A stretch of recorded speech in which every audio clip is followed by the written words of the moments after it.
Hey folks, my name is Will Jarvis. Along with my dad, Dr. David Jarvis, we record the podcast Narratives. Narratives is a project exploring stories about progress. In what ways are we better off now than in the past? Are there ways that we are worse off? What is the ideal future? How do we build it? Join us as we explore these questions with some of the brightest minds in the world.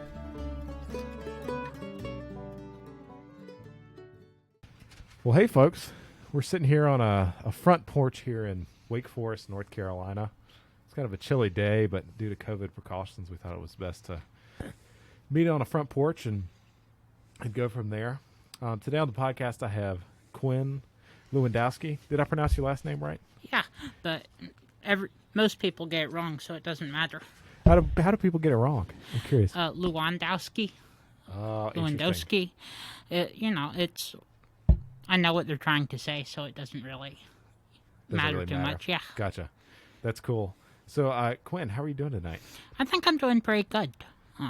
Happy to be here talking with you. Definitely. And just to preface, I wanted to mention that Quinn is probably one of the smartest people I've ever met in my life. So I want to add that there as a reason why I think listeners should pay attention. You're an extraordinarily good friend. Oh, thank you. No, I'm just... You're also really, really, really smart. Oh, thanks. No, not in the same league, but I do appreciate it.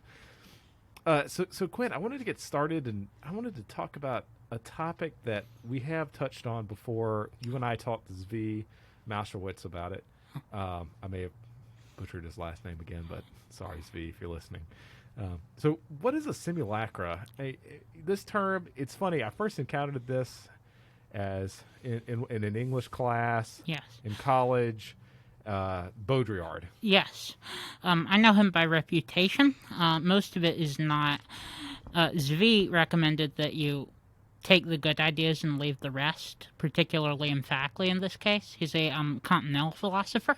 The Iraq War didn't happen? That was... Yeah. That was one of his ideas, I want to say, or something like that. Yeah. Well, very... from the Continental school, so there's a whole cluster of qualities that you see. There's less of an emphasis on clarity, and there's less of an emphasis on precision. And before we dive into that, so there are two schools of philosophy. Yes. In the West. There's Continental philosophy and there's analytic philosophy. Yes. And so analytic philosophy, we tend to think of England, I suppose, and the United States. And then Continental philosophy on the continent, as one would imagine. Yes. So some of the defining characteristics you just mentioned are Continental philosophy. So let's name a couple of Continental philosophers, perhaps, and analytic philosophers. Camus and Sartre, definitely. Okay. Nietzsche usually gets thrown in there. He's interesting. Hegel, perhaps? I think so, yeah. He definitely, my brain categorizes him as Continental. Gotcha. And so Baudrillard, yes. You just mentioned. How about analytic? Bertrand Russell, my personal favorite, John Stuart Mill, Voltaire, David Hume, Immanuel Kant, who I'm not sure that I would have automatically classified him because I don't find him always entirely clear. And Gotcha. I think partly the problem is with me, but not completely. Gotcha. That's a good point. Kant, maybe less clear. Yes. Analytic is traditionally what one would think of as, at least for me, philosophy. So I guess I was just raised in America, so perhaps that goes along with it. But Nozick, who else? I like him a lot. Yeah. All the stuff I've read, I ought to read more. John Rawls. Yes. Trying to think through logically all kinds of different problems. Yes. And Continental seems to be more almost of I hate to say this, of a writing style. Yes. I know people get a lot out of Continental philosophy. Yes. I enjoy random correspondences. They were not random, more like partial metaphors. So you can, you don't take it completely seriously. I think of it like the difference between the Myers-Briggs personality test, which seems to capture regularities that people care about but isn't statistically grounded, so it's not cleaving reality at the joints. Gotcha. And the correspondence I use, just the sort of mental suitcase handle, is the sort of cliche idea of the left brain and the right brain. Okay. Continental philosophers dreaming in a non-derogatory sense of that term. They're going into a very subjective place. And this makes it they're harder to read, and it's much easier for them to make really catastrophic mistakes that they don't correct. And so I totally respect, lots of the people I respect just stay the hell away from that whole cluster. I think there actually are valuable things to find, but you do have to dig through them. And, if you go in and you accept everything they say, that is not going to go very well for you. Right. So my classic example, I think, is I had a professor in college I absolutely loved and got a ton of value from. And he was a German professor, and he taught political science. Yes.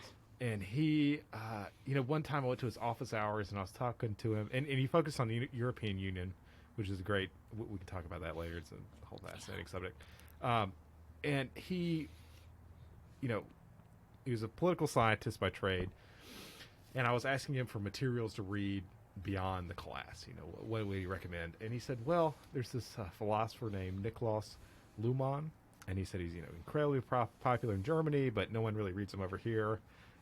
I would start there. I think you might get a lot of value from it. So I went and I got one of his books, one of the translations from the library. And it was just incredibly dense, and it's on systems theory, and it was impossible for me to penetrate.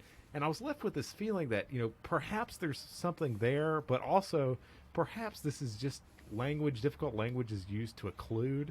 Yes. And it's like, yeah. It definitely is. I see Continental Philosophy as providing some useful space to people who are actually truth-seeking, but being incredibly abusable. Yes. And because it's incredibly abusable, you find lots of people abusing it. Right. That's a really good point. So I guess we circle all the way back around to what is a simulacra? Well, in Baudrillard's definition, it relates to profound reality, which is not very entirely clear what he means, but it seems to relate to what we would think of as object-level reality. If, to use V's example, if there is a lion across the river, that's either true or it's false. That statement corresponds to an animal that could be across the river, or could be elsewhere, or could be a different animal. So I think I'm sort of going to skip over Baudrillard's original language, if that's okay. Yeah, definitely. It was adapted, and I think you could argue about how faithful the adaptation was. It wasn't a blatant I have read excerpts from Baudrillard's essays about it to try to audit whether there was more good stuff there. But basically, it's a way of looking at symbols and language and their relationship to reality. When Zvi was on here, he focused his definition on motivations, which I can't really fault. I've tended to go at more in terms of its structural relationship to reality. Okay. Like, there's the object-level reality. There's the world out there. Then there are the words that we would use to communicate about this. I remember when I was a child, this was my model of language. When I was very small, I didn't understand lying for a while. So you said things because they were true. Then Gotcha. being true, combined with you wanting other people to know that they were true, was the motivation for saying them. So how could you say something that was false? Right. Where would you even start? It was like those old proofs that nothing heavier than air could fly. And Gotcha. those were level 2. I round off to lying, but it's really making statements with indifference to the truth. So if you can pick pretty much any politician, I think, and you'll almost certainly, with a couple of exceptions, both of which, to my knowledge, are dead. The fact that they say something is not a reason to think that it's true. It doesn't really bear on the question very much. They might be embarrassed to be caught out in a lie, but if there was no way to verify it, so embarrassment wasn't an issue, they're not intrinsically motivated to tell you things that correlate with the truth. Gotcha. And it's interesting to think about where that motivation comes from. It certainly has a moralizing tinge a lot of the times when we talk about it, but I think for us to get to morality, there has to be some structure underneath there. It was pointed out to me once that lying is very computationally expensive because you need your mental map of the world. Right. And you need your map of someone else's map. And you need your record of their divergences between what they believe the world is like and your map of what you believe the world is like. And you need to track that so that you don't give away that the world is like the way you believe it's like. Gotcha. And it's sort of an ongoing computational drain as long as you interact with them and you don't want them to find out. Right.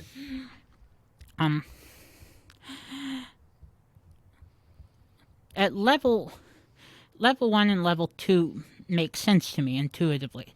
The reason I'm so fascinated by this, the place where it really gets interesting is level 3. And level 3 is a statement that everyone knows is a lie, or everyone knows is not true. But where that isn't common knowledge, where not everyone knows that everyone knows, and so it's not really out in the open. Gotcha. It's not uniformly understood. So, could you give an example of this? Because V talked about, the 4 levels. Yes. And, I've gotten some feedback. It's like, well, it was really interesting, but it was perhaps like not broken down enough to be super understandable. And it's a complex thing, right? After the financial crisis, there was a politician who said in public that the fundamentals of our economy were strong. And he was embarrassed by that. It was bad for him. Because the fundamentals of our economy were not strong, apparently. So he's like the Federal Reserve chairman, I assume it was Ben Bernanke. He might not have been, but he's trying to instill confidence. Yeah. So people don't go take all their money out of the banks and everything collapses. I think it was John McCain. John McCain? You can edit that out if you... Interesting. No. That's cool. But he said, I think he wasn't expecting people to go, wait, what are the fundamentals of our economy? Are they strong? Gotcha. He was operating at level 3, and the reason we can tell it was 3 and not 4 is that it was bad for him when it came out that it wasn't true. I mean, not even when it came out that it wasn't true, but people pointed out that it wasn't true, and that was embarrassing for him. It was a way to score points against. And so, I mean, I could be misdiagnosing any given particular example. Gotcha. But a lot of the times with level 3, it's where people stop really paying attention to, does the statement correspond to reality? I might just be lacking the skill to interpret it, but most things most politicians say seem very information light. They don't seem like an honest attempt to explain how they're thinking, both how they're modeling the world and what principles they use to act. I don't have the sense that I have with Bertrand Russell or David Friedman or Scott Alexander, or that I've seen the heuristics they're actually using to make decisions. Right. And pointing this out does not, it seems like this is sort of generally known. Like a while ago, there was a politician who said something, and people were saying that she had violated a social taboo, one of the isms. And I spent like half an hour trying to figure out whether she had or not. And I decided that it was different than other people I'd heard accused of it because I had no idea what she meant. I could not translate the statement she had made into any kind of empirical proposition, or even really attitudinal. You could get a feeling from it, but... That's about it. Yes. And level 4 is where it's common knowledge, and it's open. And I go back and forth in my own head about whether that actually gets achieved in a relevant sense. I think beat poetry would be an area where no one expects that at least some beat poetry, that the words actually are intended to communicate anything. Gotcha. But I think maybe when we talk about, we may be looking at gradations of level 3. Politicians going closer to level 4, but not quite making it. Gotcha. Interesting. Yeah. I don't, I have trouble intuitively understanding why common knowledge is so powerful, that everyone knows that everyone knows that everyone knows. I've read some of the stuff about it, and at this point I'm willing to accept not even really on faith, because I've seen the examples, but it's hard for me to wrap my head around. Why common knowledge is so important. Yeah, as opposed to mutual knowledge. Gotcha. If everyone knows, and everyone suspects that everyone knows, it intuitively feels like that should get you most of the way there.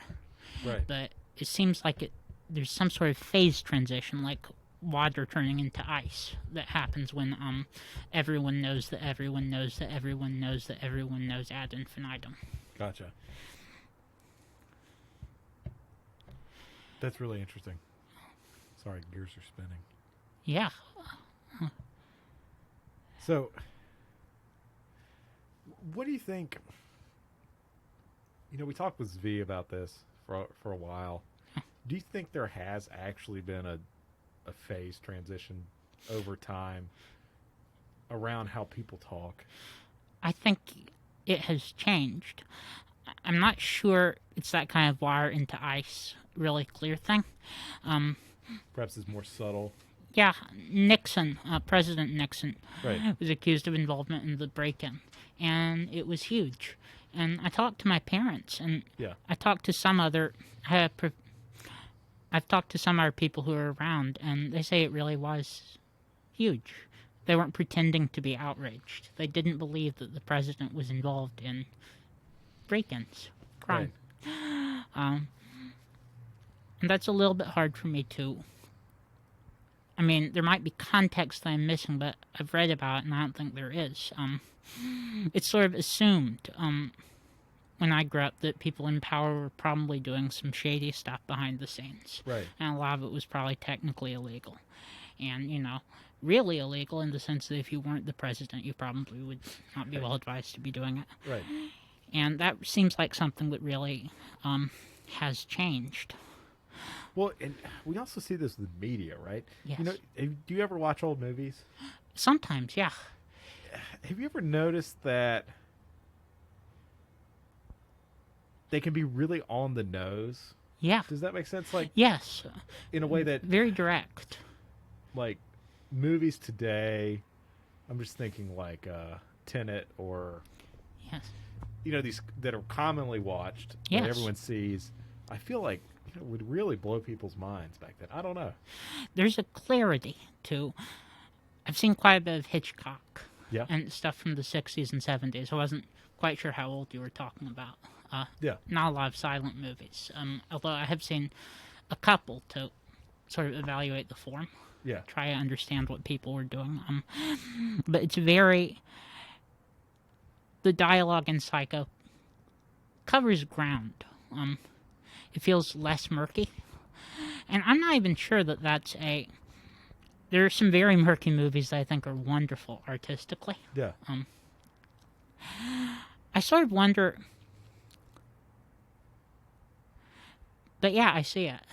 And there's also a movement into meta, references of references of references of... Gotcha. Which is not necessarily a bad thing. I love meta humor. I really... Yeah. It pokes me someplace. But we do seem to have moved... This is a cliche, and you know, I'm repeating it partly because it's a cliche, and because it's a cliche I've heard from people I trust not to repeat things just because they're cliches. So, Right. But we seem to have moved into sort of ironic detachment. There's less, maybe less straightforward emotion. I'm not totally sure that there's less genuine emotion, but it's more tied up in layers of meta and ironic distance. Gotcha. I think some of this probably goes to John Nurst. Everything Stays, the blog Everything Stays. He writes about how in the ancestral environment, I don't think I'm butchering this, but I apologize to him if I am. In the ancestral environment, you had physical reality and you had social reality. But everyone you knew, you'd known for your life, and they knew you for your life. Right. And it's this very closed environment. And so unless something was actually a secret that only you knew, or maybe only you and your best friend knew, it was common knowledge. You could, he's talking about Christmas in this context. Some people, and he says that we used to be able to assume that everybody celebrated Christmas.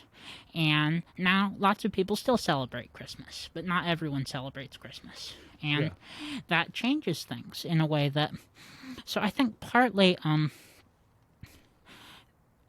our brains sort of almost by default treat aspects of social reality the way they treat physical reality. Gotcha. The taboos that will get you stoned aren't very different from the laws of gravity. Right. Except, and increasingly we're in a multicultural society. And we're encountering people who don't take those things for granted. Right. And this is fascinating. I mean, we have a lot to learn from it. But it's also really disquieting for a lot of people. Right. And I think, I don't know. I've got two thoughts there. Yeah. One thought. So I live kind of between two worlds a little bit. So I'm from deeply rural eastern North Carolina. Yeah. And I went to the University of North Carolina, Chapel Hill, and now I'm kind of been transformed into, culturally into this other social class, right? Yeah. Like what you would call the American elite, so to speak, right? Yeah. Like to a certain extent. That might be a big, coastal elites, like they've got all these different words for them, right?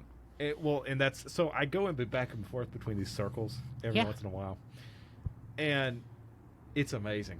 It really is amazing because culturally they seem so different now, and I don't think this was always the case. Yes. Perhaps it is. And no, I think it's. Do you think it's a real phenomenon? Yes. And I want to bring up this example of Trump and truth. Yes. Okay, so I think this is I think this is really important. Yeah. So I go and I talk to everyone that lives in this metropolis, right? We live in, and everyone's like, Trump, he lies all the time. He's always lying, and he says things that are not true. Like he says things that aren't true. Like we could pull up countless examples of this. But he's very someone that had a campaign speech late in the campaign right before election that illustrated this perfectly, and I can't quite remember it. But the gist of it was, and then I go back to Eastern North Carolina in these different circles, and they're like, well, Trump, he's so true to himself. Yes. So there's truth as in matching the territory, right? And then there's truth as in he is like in some really weird sense so true to he's like the most true person to himself, right? Yes. Like there's no executive function or like I don't know what it is. Oh, Benjamin Hoffman has a blog post that it's awkward when you think you know what someone's talking about and you get it wrong, and I want you to tell me if I get it wrong. Sure. But he says he is not a fan of Trump, so he's probably not phrasing this charitably, but he's not being hyperbolic. I mean, needlessly hyper. Yeah. I have a category for that, where you're not making an effort to be charitable, but you're also not saying Trump eats babies when there's no reason to think he eats babies. Right. Clinton voters think honesty is reciting a list of literally true statements. Trump voters... Match the territory. Yeah. He calls that the perjury standard. Trump voters think honesty is poor impulse control because they don't trust that you would actually recite the true statements if you have the chance to think about it. Right. And I'm not sure I blame them for that. I mean, if you actually go sentence by sentence, they're not meeting that standard. I mean, I worry that I harp on that too much and I'm irritating everyone, but the last politician I know of to actually meet either the literal accuracy or the good faith communication thing, the way that I would look for someone to do it if they were someone I would have a beer with, Right. was Bertrand Russell, and he never got elected. Right.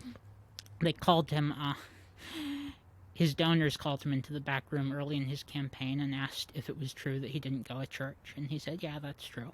This was, I think, in the 30s? Yeah. Sounds about right. Definitely well before the 50s, and they asked if he would be willing to start. And, well, no, that would be dishonest. And, I really don't mean that to be a Christian, non-Christian thing. Yeah. It's about not, that would be dishonest, so I'm not going to do it. Right. And that is something you would see in a comedy today. I mean, it's not in the hypothesis space. Right. It's not, it isn't just that they're trying to meet that standard and failing, or pretending to try and meet that standard and suddenly not doing it. Right. We don't have that standard on, and I doubt Russell was typical for the time, but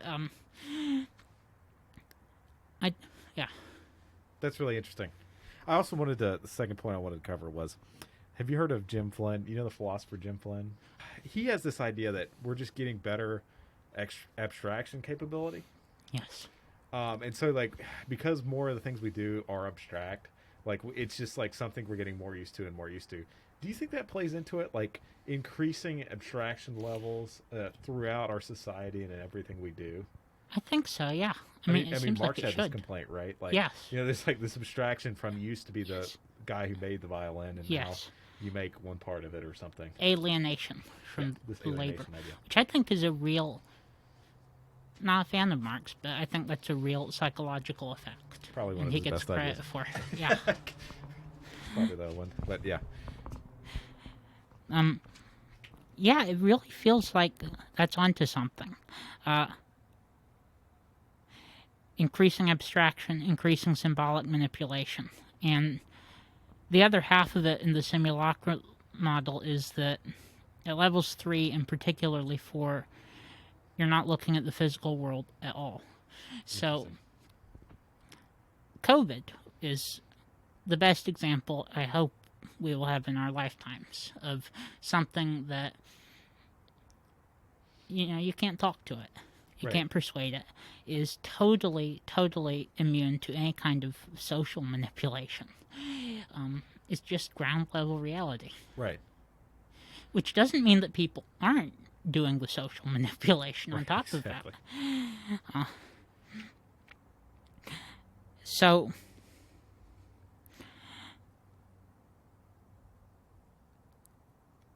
I think, well, it almost makes sense. Like I remember Scott Alexander had a blog post about race cars, the Myers race car, I think.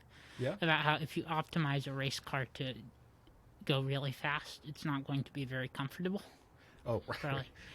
As the mechanics say, in Eastern North Carolina, you could make it go fast or make it last a long time. Yes. Like pick one of them, right? Yes. Yeah. Exactly. So if people's brains are better at manipulating abstract symbols that aren't attached to physical reality, they're worse at looking at physical reality. Someone on Less Wrong, I forget exactly who. This is another one of those correspondences that's inexact. But they theorized that human brains had sort of two different modes. One designed to not get eaten by lions in all the physical world, and one designed not to get thrown out of the tribe where you will get eaten by lions, which manipulates the social world. Yeah, that's really well put. And these trade-offs are very real. Yeah. And, that Joe Henrich, and I need to look up his pronunciation of his name because I mentioned him so much. But he wrote Secrets of Our Success. Yeah. And he talks a lot about how, language development. Certain regions of the brain, like Broca's region, I believe, they get bigger, and other regions get smaller to compensate. And, there are these real trade-offs. And it would make sense there's a trade-off here as well. Yes. I think so. I can't figure... you may want to cut this part. Cool. I'm conflicted. I don't like level 3. Yeah. And, lies that everyone knows are lies, but you're... I don't like level 3, and I grew up with it. And level 4 does not seem to me like it would be stable. You couldn't run a society like that. Right. And so I get Unless this... you're really rich. Yes. Perhaps. Yes. And you can for a while. Yeah. A lot of ruin in a nation. Yes, absolutely. So I have a little bit of a lot of the... I think accelerationism is a failure mode I see a lot of smart people falling into, and it almost never works. Yeah. But I am kind of a little bit, Lenin, let's make things worse so that people will be motivated to make them better. But if level 4 wouldn't be stable, it might be better to accelerate it.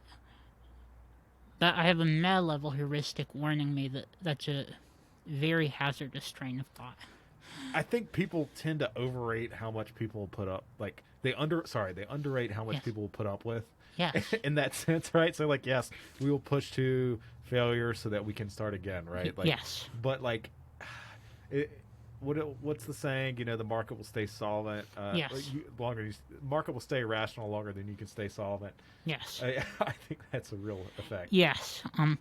I even had I had a concept. I had this idea that we think, last I heard we didn't have it nailed down, but we think that you empathize with other people by telling your brain to emulate theirs. You take yourself as a jumping off point and you modify it. And so I was calling it nudge theory, but that turned out to be something else called nudge theory. Yes. Took that already. Sorry. So I think I'm going to call it shove theory or something. That there's this temptation to, when someone else is being different than you in a way that's irritating, and it's not, obviously physical, like their leg is broken. You think if you just give them a shove, they will slip back into the normal default way of being, which is the way you are. Yeah. And, we can see why that would be tempting out of proportion to it actually working. Right. So I think that's probably part of it. That you imagine you give the system a good hard shock, other people will start to see things the way you see things. Right. And, which is also... I'm sort of skipping over all the ethical issues involved, partly because I don't have any power. I mean, it's one of the nice things about not having a whole lot of power is you can actually think about what you want to happen without worrying that you're going to be able to do it. Right. Well, don't underrate your power there, Quinn. It's thanks.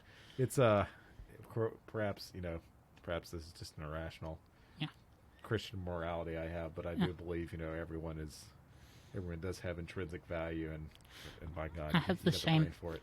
very, very strong the same feeling. Yeah, except like maybe literally brain dead people.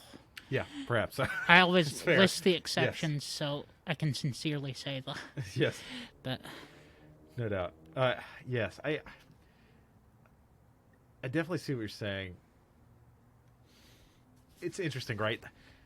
Things that, and I look back at things that have actually gotten, let's say, our act together. Let's just say the U.S. here. The U.S. Okay, well,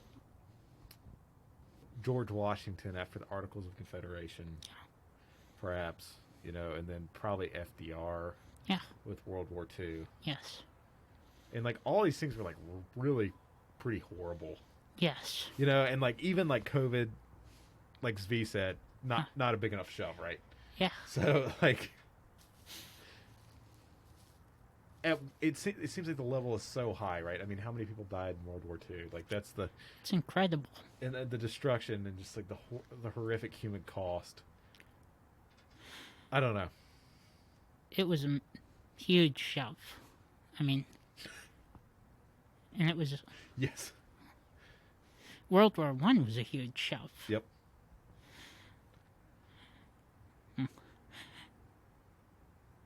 Which was...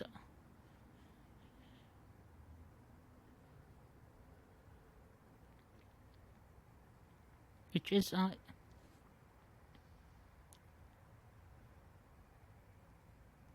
certainly hope not to see that again.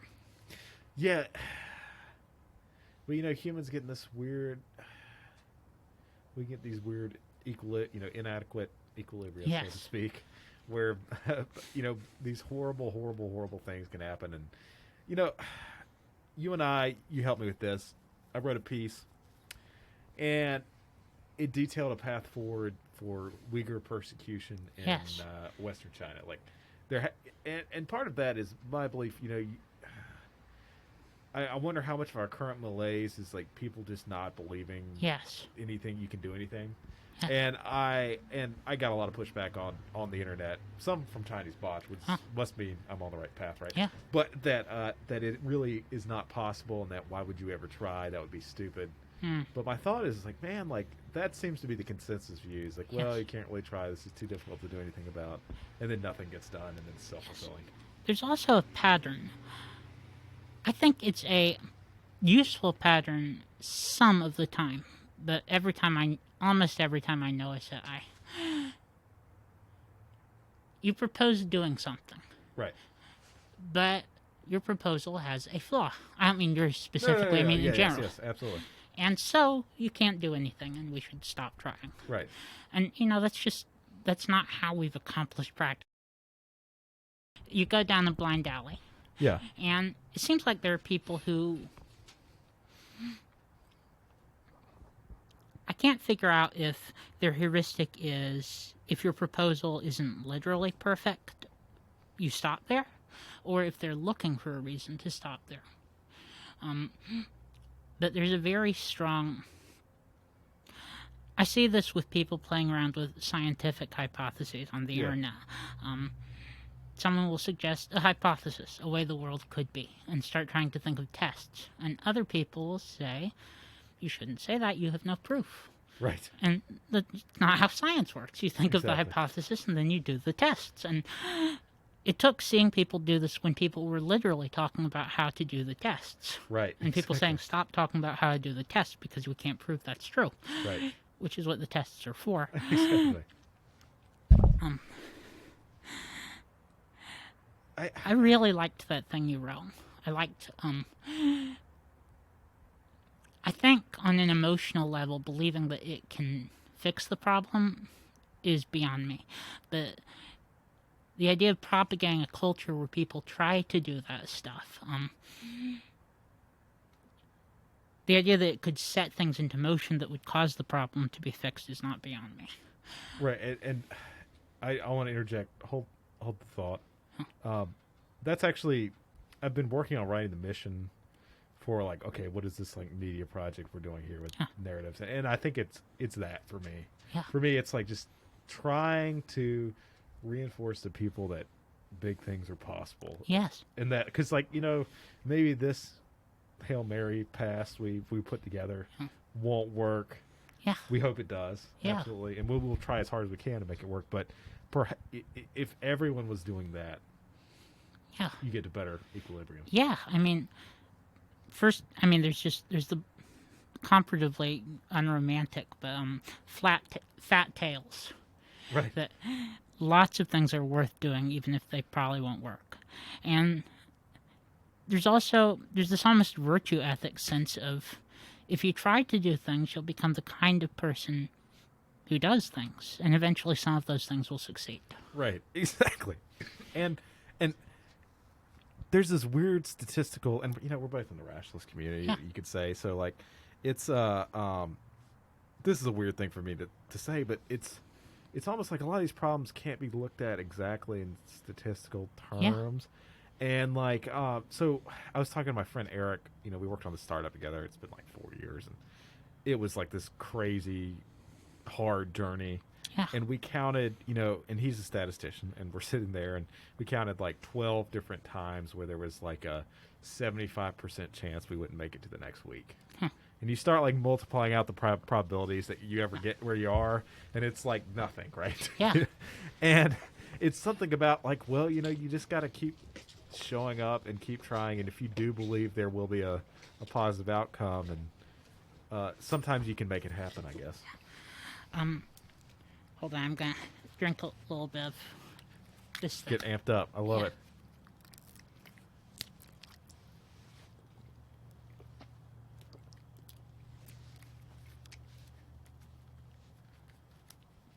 and back on without breathing. I love it. That's awesome. So, again, feel free to tell me if I'm off. No. Yudkowsky on Facebook, Yeah. so less, visible than, Right. says that people do this, that sometimes they add up a bunch of probabilities and say all these things have to happen. And they don't pay any attention to disjunctive probabilities, that there's more than one way for X to happen. Interesting. So he says you can, that there's a rhetorical trick you can do where you drive the probability to anything almost zero just by listing apparently essential steps that aren't actually essential. Ah, interesting. So...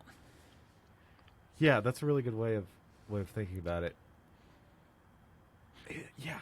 I do think, trying to think in statistics sometimes, that we sometimes have hardware that works better than when we try to formally model stuff.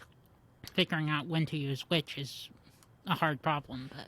Right. And some of these things are so complex, it's just like, if you took the time, it would be impossible. And I wanted to also talk about this issue. It seems like the rationalist community is especially bad. There was an article on Less Wrong a while back where it's like, if rationalists are better at seeing like all the cognitive biases, like why aren't they more successful than they are, Yes. right? And I wonder if some of this like plays into that, right? Yes. I think so. I think this, and we may be thinking of the same article. Scott has an article where he says that, and he says that most humans are actually pretty optimal at getting the things they really care about, which are things like status. So he says we can expect efficient charity to be able to make big improvements because most charity isn't really about altruism. So people trying to clear up cognitive biases will find a ton there. But we shouldn't expect rationalists to necessarily very strongly outperform people in high competition areas where people are actually trying to do the thing. Interesting. This kind of ties into the secret of our success stuff. I mean, cultural evolution. Right. I think a lot of people aren't modeling explicitly, but they still learn to do the thing. Right. Which I think is, I guess I have the sense that was really depressing for people who were in the rationalist movement before I was, but when I came in, it was kind of already known, so it's hard to really feel it as a loss. Right. That's a good point. That's a really good point. Do you remember the Peter Thiel talk I sent you? Yeah. With with Reagan's speechwriter. Who was it? Peter Robinson. I remember the talk. I may not have all the details. Okay, there's this one line that I remember, this one anecdote, where it's like, well, if you go to a modern rationalist meetup, and you come out of the meetup and you're thinking, oh, like, man, I'm really a rational person, and like I can do all these things in the world. You've somehow gotten the wrong message. Yes. Just like if you go to a evangelical Bible study and you come out, you're like, wow, I have no sin and I'm a great person. You've like somehow gotten the wrong message. Yes. There's this pattern where there's a group that's dedicated to doing X, and the movement sort of. I think Chapman touches on this with geeks, mops, and sociopaths, or the Gervais principle. Yeah. The group becomes sort of diluted, and it becomes more about the stuff that most groups are about, which are not bad things to be about. The in-group, out-group stuff. Yeah. But it does leave you out in the cold if you really cared about the original thing. Right. I had very bad social anxiety as a teenager, so I wasn't actually talking to them, but I was reading this libertarian website and mentally identifying with the community. And I left when I figured out that this particular website, I am not generalizing, just the people in this community, when they said skeptical, they meant, or critical, they meant people who had come to the conclusion that government was bad. And it didn't matter how terrible the reasoning was. I mean, you can absolutely have terrible reasoning for a true conclusion. Right. And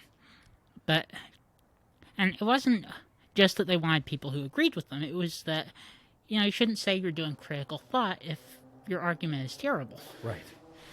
I mean, so there is, I guess that was a free association on my part, or part of one, just groups claiming to be about one thing, and sort of not even, it bugged me that they were using the word. I mean, unless wrong, they talk about null 101 space, how sometimes you need everyone to accept that AI is possible to talk about what to do about AI, to have the next conversation, and I believe in that. But I don't think you should say you're using critical thought when you're not. Right. I mean, and just very blatantly not. I'm realizing I can't really put into words how bad the arguments were without going into detail, but there's a difference between this is a subtle flaw you might not have noticed, this is an obvious flaw but it might not be obvious to you, and this has the sort of glaring flaw that, now looking back on it, I'm guessing was there on purpose to signal in-group affiliation. Right, exactly. It's interesting. And I wonder how our experience is different than, like, everyone on the West Coast, and it's mostly, because, like, I get all this, like, feedback, I guess. Well, not all this, but, I've talked to people, and they're like, oh, like, the rationalist community is like this, like, everybody that reads Slate's Narcotics. And, I was like, wow, like, my experience has been completely different. But then again, there's, like, 5 of us here in North Carolina. Yes. And we're all pretty cool. And, I've learned a ton from these people. And no one's, like, got these presumptions or... Yeah. If that makes sense. And things... And I wonder if because the groups are so small in comparison to the rest of the population, you get a certain sense of, like, group identity, perhaps, and, like... You can have these real conversations and be open because the groups aren't huge. Yes, I think so. Dunbar's number. Yeah, and that's a good point. Being able to model, having few enough people that you can model their positions in detail. That's a really good point. I think that helps. And I think we don't have a lot of stuff to steal, at least here in Raleigh. There isn't a...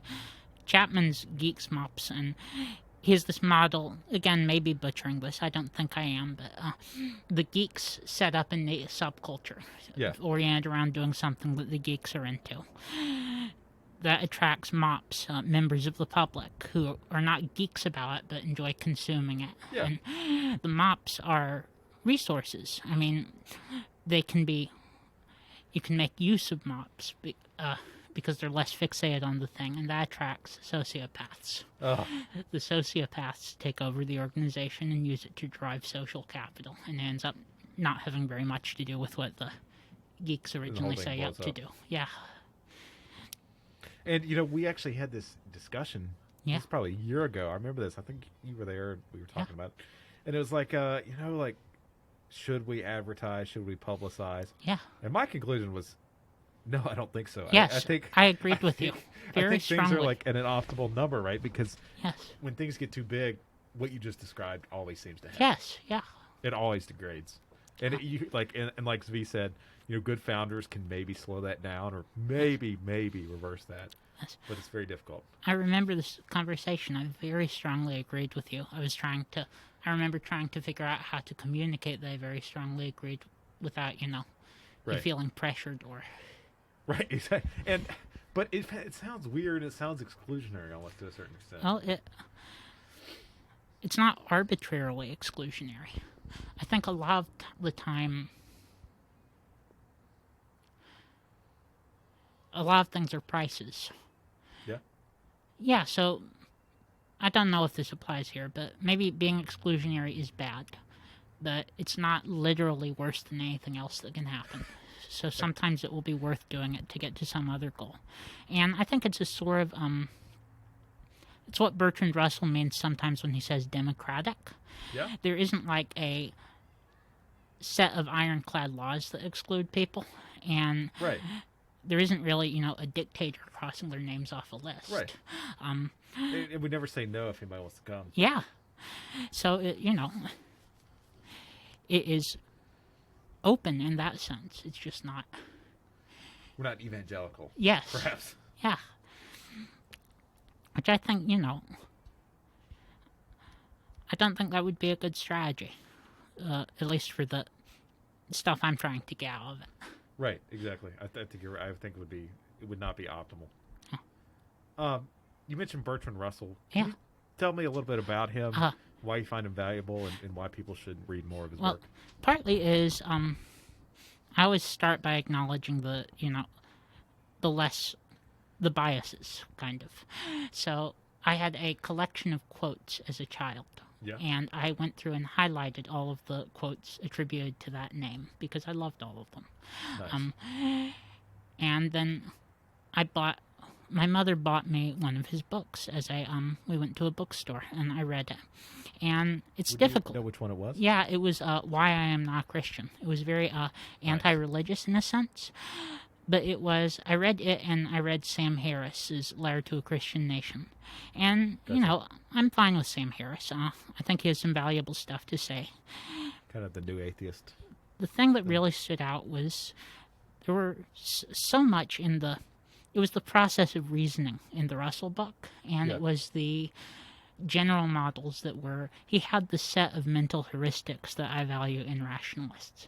He valued logic and reason. He was prepared to... I learned about charity, and I didn't know that's Scott's word for it. I don't think, exclusive to Scott, but I learned that he would often... And I learned how useful charity can be as persuasion. He did this trick. Zvi Mauschwitz does this trick, too, I've been noticing, where you make very literally precise statements, and you make positive, charitable assumptions, and you give breathing room. And so you're going along technically and precisely and carefully and not jumping to any conclusions and not engaging in any hyperbole. And then you say something that sounds incredibly hyperbolic. And the reader, me, I want to say, okay, that's obviously an exaggeration, but you realize it's not.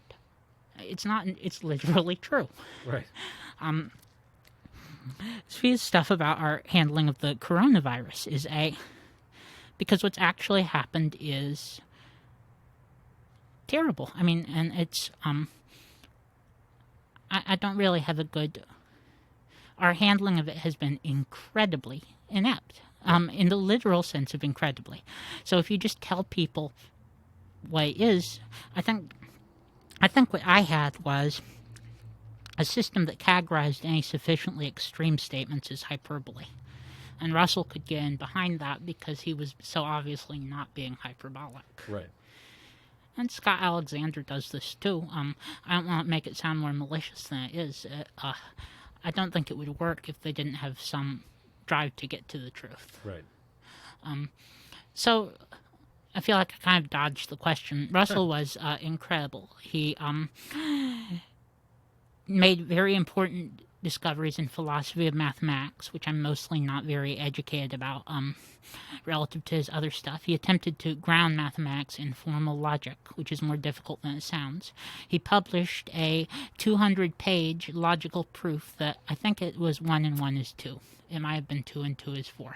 Gotcha. But he managed to get into formal logic, but it didn't. He was politically active, and he wrote essays such that even when I disagree with his points, I still find value in the logic. He actually commissioned what we know today as the peace sign as the symbol for his Committee for Nuclear Disarmament. He was incredibly extroverted, such that if you know anyone interested in the same sort of stuff as him, you Google it, and there's a connection there. Which is nice. He was childhood friends with A.A. Milne, who wrote the Winnie the Pooh books, for instance. And, so he pops up in the strangest places. He also ran a progressive children's school. Really? For 16 years as the headmaster. He resembled Scott Alexander in that he was interested in literally everything, and he tried to integrate everything with everything else. Which I value, I really respect. As a schoolmaster, sorry to cut in. Yeah. Did he write anything about that? Was there some any learnings about education? I think he's written quite a bit, but I haven't read. I've read some parts of it. Gotcha. I gather that he was incredibly permissive. He has a early section where he says that you can't let children do literally whatever they want to do, because if you do that, the very small ones will eat pens. I think he was speaking kind of... Brian Kaplan, I think, just wrote a thing arguing for unschooling with math, because math is something you really need to think about a lot of stuff, and it's not fun to learn. Yeah. Russell wrote a lot about what the mainstream schools were like, and I actually think there's this weird dynamic with awful history. It seems like there's some historical images, Auschwitz, for instance, that get repeated again and again and again, and we fixate on. And then there are other things we do that they're viscerally terrible to read, and so nobody reads them. And I'm not saying that's a bad thing. I mean, it hurts. But, Right. So I'm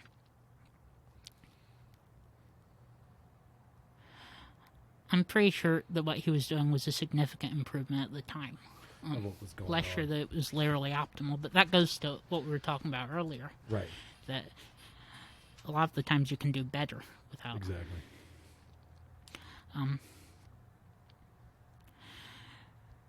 Which was, but for me, he taught me a lot of mental habits, and I think he validated a lot of mental habits that I had that I'd find in other people afterwards, but not for a long while. Very cool. What else? What's the most valuable piece of knowledge you've gotten from Bertrand Russell that would be valuable, you think, to most people to hear? Well, that's a tough question, I know. Yeah, it is. There are many levels to that question. There's a lot of it is sort of implicit, which means you can drag it out, and I'm going to try to, but there's a section in a book he wrote about Chinese history. Oh, yeah? Where he's talking about, I think it's China and Japan, but I'm not sure. Gotcha. It might be China and Russia. I've forgotten the other. And they have this peace talk, and it breaks down. And this is happening in 1920. So we don't have video of it breaking down. Yeah. We don't have records. The Chinese say one thing, and I'm going to say the Japanese. The other people say something else. Yeah. And Russell says, well, we don't have any sort of direct evidence. There's Right. no way to, in terms of our records, or so people who are sympathetic to the Chinese will tend to believe the Chinese, and people who are sympathetic to the Japanese will believe the Japanese. And for my part, I believe the Chinese. Yeah. And what he was saying was, what I got out of it was sort of priors, that he thought the Chinese story was more plausible. I don't think he was being sarcastic. I think he was pointing to the gap between what you would do as what today I would call a Bayesian, and what you would do if you're using evidence to convince other people. He just admits that the evidence to convince other people isn't there if they have different priors. Gotcha. But one reason I said that it's sort of implicit is that when I say just that quote, it sounds like he's being sarcastic or Right. euphemistic. Or one of the things I noticed reading him, he has a reputation for being witty and sort of, people say the word sarcastic a lot, and I noticed that he almost never is in the technical sense of the word. He uses understatements. He uses biting turns of phrase, but he almost never does that thing where you say the opposite of. Almost everything he says is literally true and important and relevant. Yeah. It's just framed in a sardonic, biting sort of way. That's awesome. And I really appreciate that, because in text, being sarcastic can be very difficult. Yes. You know, like it's like on Twitter, you just come across poorly, and you know, there's some people I really respect on Twitter that are oftentimes sarcastic, and it's impossible for people to tell. Yeah. Or it's difficult, and I think it's a poor habit in written form. We are figuring out, I see people using a little bracket with sarcasm after it sometimes. That's great. It's culture. I mean, it's evolving. But Yeah. it's nice. That's cool. Huh. So what else about Bertrand Russell? Where would you recommend people start with Bertrand? There is a very, very, very good chance that he has written about something that interests you. I don't mean one of the various things that interest you. I mean that if there's something that interests you and it existed at all in his own day, there is a very good chance that he has at least an essay about it and maybe a book. I have no idea how he wrote that much. I really don't. He wrote a Introduction to the Philosophy of Mathematics during the 3 months he was in prison for protesting World War I. Really? Yeah. That's cool. But I think I might look at type his name and quotes into. I mean, I started with quotes from him in the book. Find a quote you like, and then read the thing it's from, because the thing it's from will be very good. And the quotes let you sample a lot of different things. And if they put ellipses in the quotes, the parts they're leaving out are probably pretty significant. Gotcha. He didn't. When he was a young boy, he used to do this game with himself. He was very lonely and very isolated. And he used to try to phrase a sentence to use as few words as possible while still communicating all of the information. Nice. And so he doesn't waste words. Very cool. That's important to keep in mind. Well, Quinn. Yeah. Thank you so much for coming on. Thank you for having me. And we'll definitely have you on again. I would like that. Very cool. Well, thanks.